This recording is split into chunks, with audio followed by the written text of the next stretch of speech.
संपूर्ण राज्यभरामध्ये गेल्या 2 दिवसांपासून पावसाने जे आहे धुमाकूळ घातलेला पाहायला मिळतोय। अनेक शेतकऱ्यांचं जिल्ह्यांमध्ये नुकसान जे आहे मोठ्या प्रमाणावरती झालेलं आहे। आपल्यासोबत राज्याचे कृषी मंत्री दत्तामामा भरणे आहेत।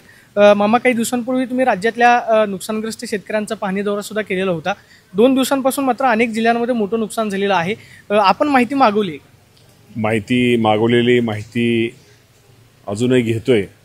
खरं तर गेली 4 दिवस खूप मोठ्या प्रमाणामध्ये पाऊस हा राज्यामध्ये पडत आहे। खरं तर काही ठिकाणी 40 वर्ष एवढा मोठा पाऊस कधी पडला नव्हता, परंतु एवढा मोठा पाऊस पडतोय आणि ह्या पावसामुळं अनेक ठिकाणी खूप मोठ्या प्रमाणामध्ये पिकाचं नुकसान झालेलं आहे।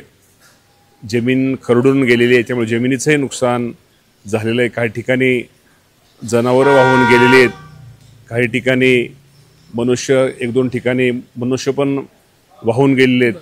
त्यामुळे निश्चित प्रकारे राज्यामध्ये ज्या ज्या ठिकाणी संपूर्ण पिकाचं नुकसान किंवा जे नुकसान पावसामुळे झाले त्या ठिकाणी पंचनामे करण्याचे आदेश मी स्वतः, राज्याचे मुख्यमंत्री देवेंद्र फडणवीस साहेब, एकनाथजी शिंदे साहेब, अजितदादा पवार साहेब हे तिघं पण संपूर्ण परिस्थितीवरती या तिघांचे लक्ष आहे। आम्ही सर्वांना ताबडतोब पंचनामे करण्याचे सगळ्यांना सूचना दिलेल्या आहेत।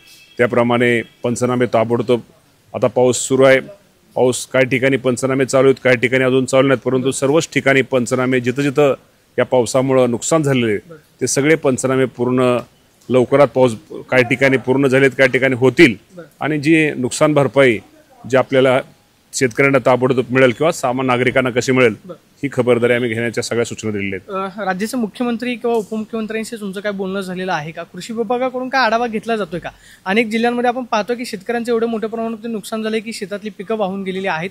हे सगळं साधारणतः पंचनामे पाऊस थांबल्यानंतर किती दिवसामध्ये पूर्ण करण्याचं आपण टार्गेट दिलं? साधारणतः 8 ते 15 दिवसामध्ये ते पंचनामे पूर्ण होईल असं आमचं टार्गेट आहे।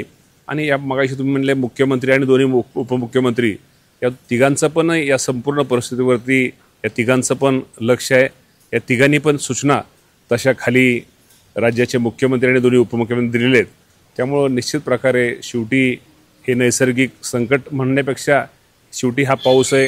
तर या बाबतीमध्ये मला या निमित्तानं आपल्या सर्वांनाच आपल्या माध्यमातून सांगायचं की शेवटी याला सामोरं जाऊन शेवटी घाबरायचं नसतं आणि शासन या सर्वांच्या पाठीमागं निश्चित प्रकारे राहील। शेतकऱ्यांना काय आवाहन कराल? शेतकरी या सगळ्या परिस्थितीमुळे खचून गेलेला पाहायला मिळतो, अनेक ठिकाणी शेतकरी हातात झालेले आहेत। शेतकऱ्यांना काय आवाहन असणार? शेतकऱ्याला आव्हान एवढंच करेल की निश्चित प्रकारे आज जे आपलं नुकसान झालेलं आहे की एक हाततोंडाशी आलेला घास आपला हिरावून घेतलेला गेलेला आहे। त्यामुळं आता शेवटी आपल्याला सगळ्यांना माहिती आहे की शेवटी हे निसर्गाचं संकट आहे।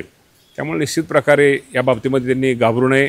शासन या सर्वांच्या पाठीमागे निश्चित प्रकारे शासनाकडून जे काय शक्य आहे जेवढी मदत करते तेवढी करण्याचा प्रयत्न आम्ही राज्य शासन म्हणून करू। शेतकऱ्यांना लवकरात लवकर मदत मिळेल ही अपेक्षा आहे। 100% लवकरात लवकर नुकसान भरपाई त्यांची दिली जाईल। तर आपण पाहतोय की हे होते कृषी मंत्री दत्तामामा भरणे। ते सांगतात की राज्यातल्या संपूर्ण परिस्थितीचा आम्ही आढावा घेतो आहोत, ज्या ठिकाणी नुकसान झालेलं आहे तिथले पंचनामे केले जात आहेत आणि लवकरात लवकर शेतकऱ्यांना मदत मिळेल अशी अपेक्षा दत्तामामा भरणेंनी केल्याच पाहायला मिळते। कॅमेरा पर्सन अभिजित पिसेसोन, प्रदीप कापसे, TV9 मराठी, पुणे।